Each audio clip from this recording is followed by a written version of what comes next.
লা ইয়াকরিবান্না মুসাল্লানা, যে কোরবানির সামর্থ্য থাকার পরেও কোরবানি করবে না, সেজন্য ঈদুল আজহার জামাতের কাছেও না আসে। 11 নম্বর পয়েন্ট হচ্ছে, যেহেতু সময় কম আমি তাড়াতাড়ি এগুচ্ছি, কোরবানির নবী করিম সাল্লাল্লাহু আলাইহি ওয়াসাল্লামের গুরুত্বপূর্ণ একটি সুন্নাত, দাহ্হান নবী সাল্লাল্লাহু আলাইহি ওয়াসাল্লাম বিকাবশাইনি আমলাহাইনি, রাসূল পাক সাল্লাল্লাহু আলাইহি ওয়াসাল্লাম দুটি সাদা কালো দুম্বা কুরবানি করেছেন।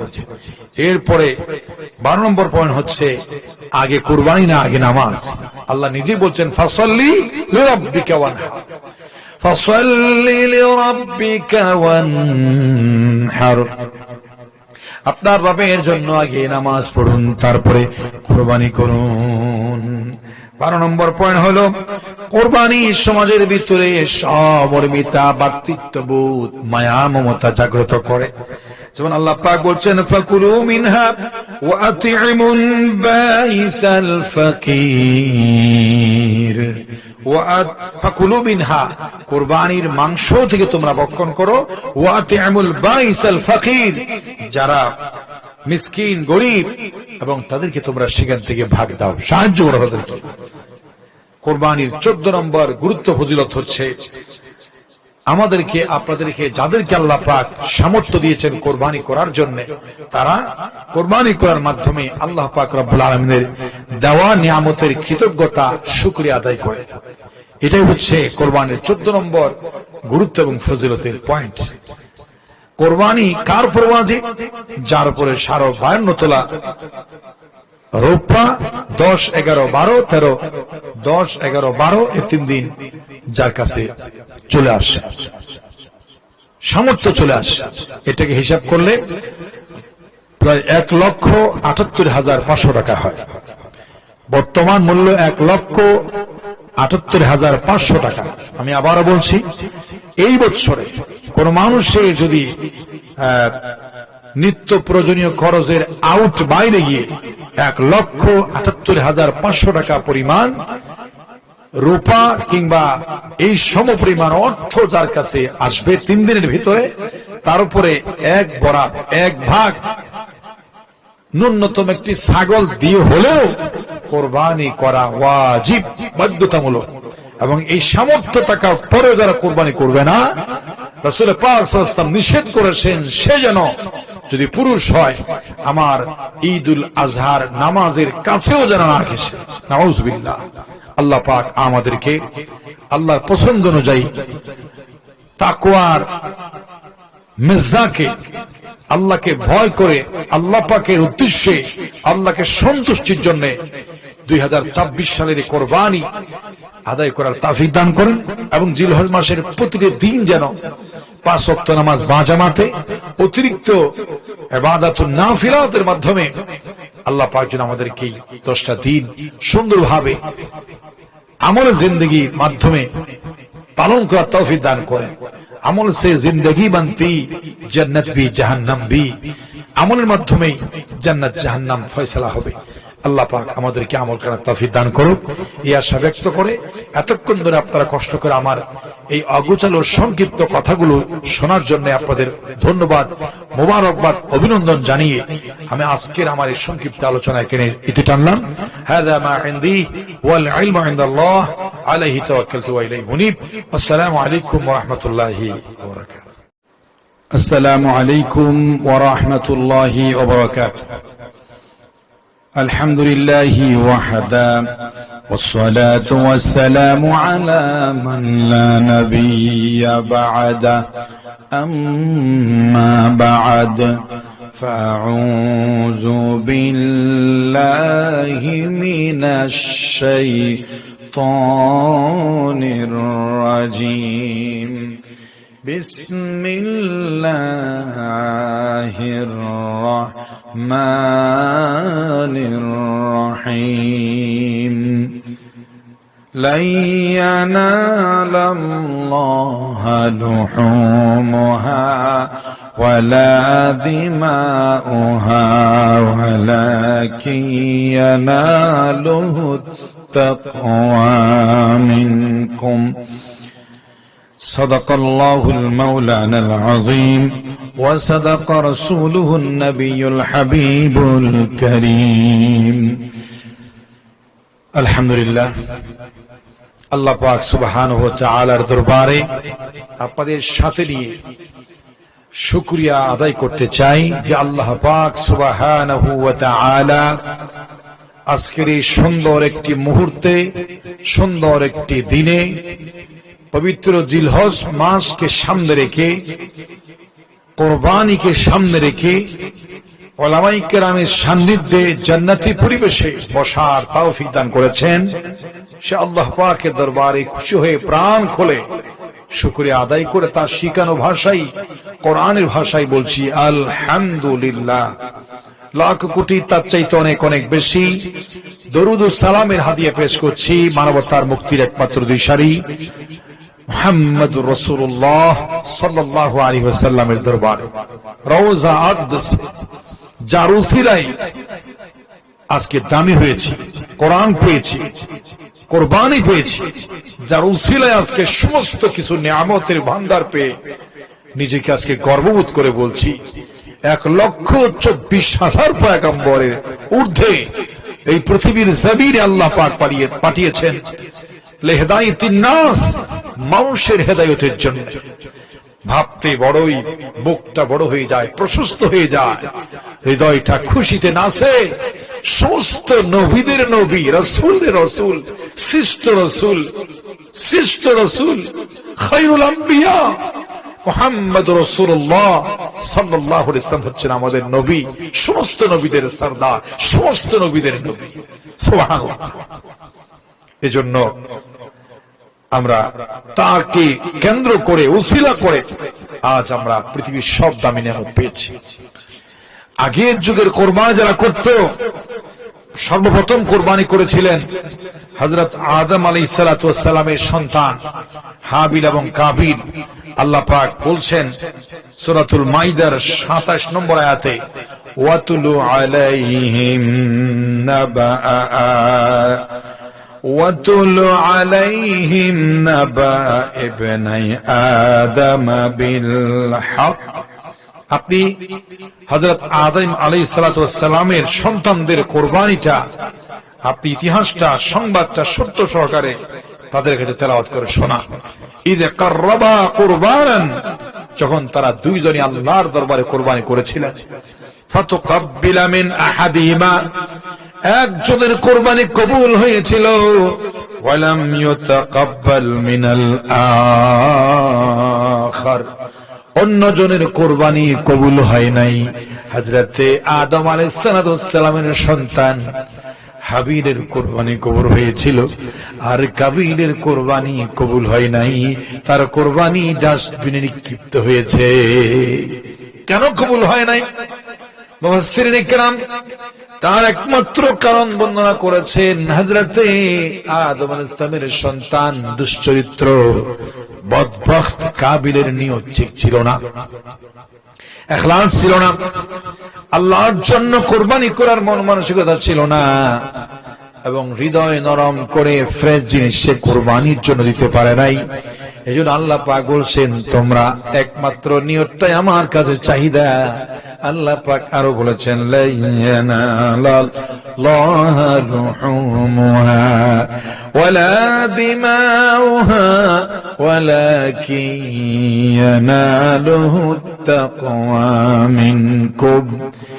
কখনো কখনো না আল্লাহর কাছে তোমাদের কোরবানির পশুর গোশত পৌঁছে না, ওয়ালা দিমাউহা, রক্ত পৌঁছে না।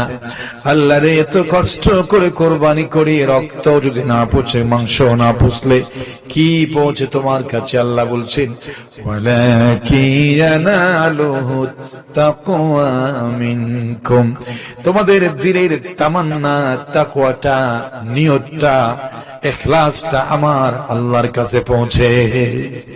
এজন্য কোরবানিটা কবুল হয় নাই হাবিলের, কাবিলের, আর হাবিলের কোরবানিটা কবুল হয়েছে। এই ইতিহাসটা সেখান থেকে শুরু হয়েছে। প্রিয় হাজরিন, এই জন্য বলতে চাই, কোরবানি কবুল হওয়ার পূর্ব শর্ত হচ্ছে তাকওয়া, ইখলাস। সূরাতুল বাইয়িনার একটি আয়াতে আল্লাহ পাক বলেছেন, ওয়ামা উমিরু ইল্লা লিয়াবুদুল্লাহ মুখলিসিনা লাহুদ্দীন। তাদেরকে ইখলাস ছাড়া, তাকওয়া ছাড়া, নিয়তের পরিশুদ্ধতা ছাড়া কোনো আমল করতে নির্দেশ দেওয়া হয় নাই। অর্থাৎ যদি আল্লাহর কাছে কোনো কিছু পেশ করতে চাও, আমল, যে কোনো আমল, প্রথমে লাগবে ইখলাস, শুধুমাত্র আল্লাহর জন্য হতে হবে। যেইভাবে করে জাতির পিতা ইব্রাহিম আলাইহিস সালামকে আল্লাহ পাক শিখিয়েছেন, তিনি নিজেই বলেছেন, কুল ইন্না সালাতি ওয়া নুসুকি ওয়া মাহইয়ায়া ওয়া মামাতি লিল্লাহি রাব্বিল আলামিন। হে নবী, আপনি বলুন, আমার নামাজ, আমার কোরবানি, আমার জীবন, আমার মরণ শুধুমাত্র কেবলমাত্র লিল্লাহি রাব্বিল আলামিন, বিশ্বজাহান সবের রব আল্লাহর জন্য আমার এই সমস্ত কিছু। শুধু তাই নয়, ইব্রাহিম আলাইহিস সালামকে আল্লাহ পাক যখন বলেছেন আসলিম, ইব্রাহিম ইসলামের সঙ্গে সঙ্গে কোন শর্ত ছাড়া, জিজ্ঞেস ছাড়া, বিনা শর্তে, বিনা দেরিতে বলে ফিরেছেন আসলামতু লিরাব্বিল আলামিন, আমি আমার রব বিশ্বজাহানের প্রতিপালক রব্বে করিমের সমস্ত আইন কানুন বিধি বিধানের উপরে আমি আত্মসমর্পণ করেছি। এবং ইমানে মুজমলে সেটার ইঙ্গিত দেওয়া হয়েছে। ইমানে মুজমলে বলা হয় আমানতু বিল্লাহি কামা হুয়া বিআসমাইহি ওয়া সিফাতিহি ওয়া কাবিলতু, শেষে বলা হয় ওয়া কাবিলতু, আমি কবুল করে নিয়েছি, মেনে নিয়েছি আহকামিহি ওয়া আরকানিহি, সমস্ত হুকুম আহকাম, বিধি বিধান, রুকন, ফরজ, ওয়াজিব, সমস্ত হুকুম আল্লাহ পাকের বিনা শর্তে মেনে নিয়েছি, তখনই হয় ঈমান। আর এটা হচ্ছে ঈমানে মুজমাল। সম্মানিত হাজরিন, আপনারা জানেন সেটা। আজ আমরা কোরবানির 14টি গুরুত্ব এবং ফজিলত সম্পর্কে সংক্ষিপ্ত সময়ে, আমার উপরে বাজেটকৃত সময়ের ভিতরে আমি আমার আলোচনায় আমি তাড়াতাড়ি শেষ করব ইনশাআল্লাহ। প্রথমে বলছি, হযরত আদম আলাইহিস সালাম এর 2 সন্তানের কোরবানি হচ্ছে, যেটা আমরা শুরু করেছি, তারা শুরু করেছেন, এখনো চলছে। আর 2 নাম্বার কোরবানির মূল ইতিহাস, ইব্রাহিম আলাইহিস সালামের উপর পরীক্ষা। ফালাম্মা বালাগা মাআহুস সা'য়া قال يا بني إني أرى في المنام أني أذبحك فانظر ماذا ترى। যখন সন্তানটা যখন একটু একটু করে বড় হতে লাগলো, যখন আদরের সময় হলো, আল্লাহ পাক রব্বুল আলামিন ইব্রাহিম আলাইহিস সালামকে স্বপ্ন দেখালেন। স্বপ্নটা পুত্রকে বলছেন, ইন্নী ইয়া বুনাইয়া, আমার প্রিয় সন্তান, ইন্নী, তিনি বলছেন ইয়া বুনাইয়া ইন্নী আরা, আমি দেখেছি, ফিল মানামি, স্বপ্নের ভিতরে, আন্নী আযবাহুকা, তোমাকে জবাহ করে দিচ্ছি। আর তোমার মতামত কি? ফানজুর মাযা তারা, যেমন পিতার তেমন সন্তান বলে দিলেন, 1 সেকেন্ড দেরি করলেন না। ইয়া আবাতি ইফআল মা তু'মারু সাতাজিদুনি ইনশাআল্লাহু মিনাস সাবিরিন। এক মুহূর্ত দেরি করার নাই, সঙ্গে সঙ্গে বলে দিয়েছেন, আমার পিতা আল্লাহ পাক রব্বুল আলামিন আপনার উপরে যেই হুকুম করেছেন, আপনি বিন্দুমাত্র বিলম্ব করবেন না। আপনি আল্লাহর হুকুম পালন করে আমাকে আল্লাহর রাস্তায় জবাহ করে দিতে পারবেন ইনশাআল্লাহু মিনাস সাবিরিন। আমি হতাশ হব না, আমি আপনাকে ডিস্টার্ব করব না, আমি ধৈর্য ধারণ করব। সবরকারীদের ভিতরে আপনি আমাকে পাবেন। আমি আল্লাহর উপর, আল্লাহর নামের উপর কোরবানি হওয়ার জন্য 100% প্রস্তুত আছি। সার্বিক সহযোগিতা আমি আপনাকে করব।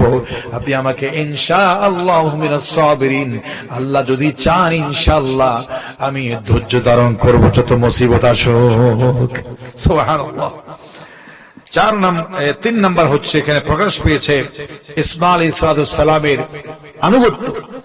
4 নম্বরে কোরবানির ভিতরে প্রকাশ পেয়েছে ইব্রাহিম আলাইহিস সালামের উপরে যেই পরীক্ষাটা আল্লাহ পাক নিয়েছেন, এই পরীক্ষার সুফল রেজাল্ট ক্বালা কদ সাদ্দাকাতুর রুয়া, আল্লাহ পাক বলেন তুমি তোমার স্বপ্নকে বাস্তবায়ন করেছো, আল্লাহ রেজাল্ট আউট করে দিলেন।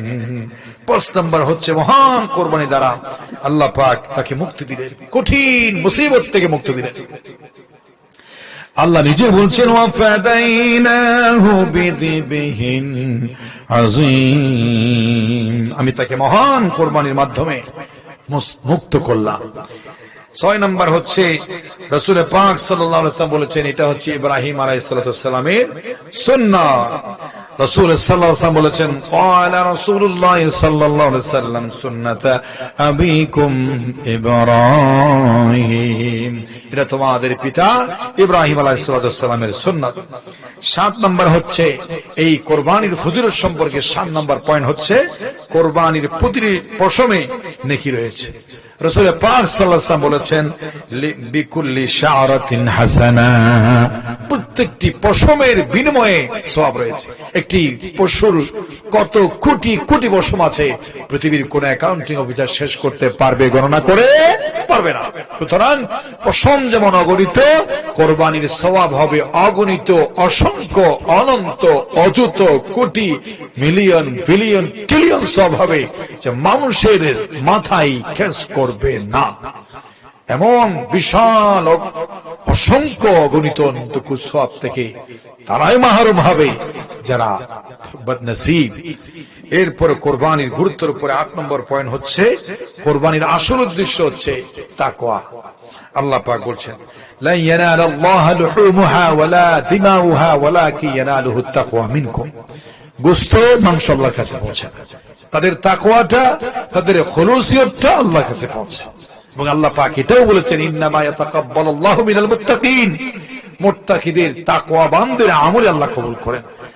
কোরবানির মধ্যে তাকওয়া পূর্ণ আমল কবুল হয়, সেটাই প্রমাণিত হয়। 9 নম্বর কোরবানি হচ্ছে পূর্ববর্তী সকল নবীদের সুন্নাত। এমন কোন নবী কিংবা রাসূল আসে নাই যারা কোরবানি করে নাই। আল্লাহ পাক রব্বুল আলামিন নিজে বলছেন ওয়ালিকুল্লি উম্মাতিন জাআলনা মানসিকা, সমস্ত উম্মতের জন্য আমি আল্লাহ পাক কোরবানির বিধানটাকে আমি রেখেছিলাম। এরপরে 11 নম্বর 10 নম্বর হচ্ছে কোরবানি যারা সামর্থ্য থাকার পরেও না করে তাদেরকে কঠিন হুঁশিয়ারি দিয়েছেন।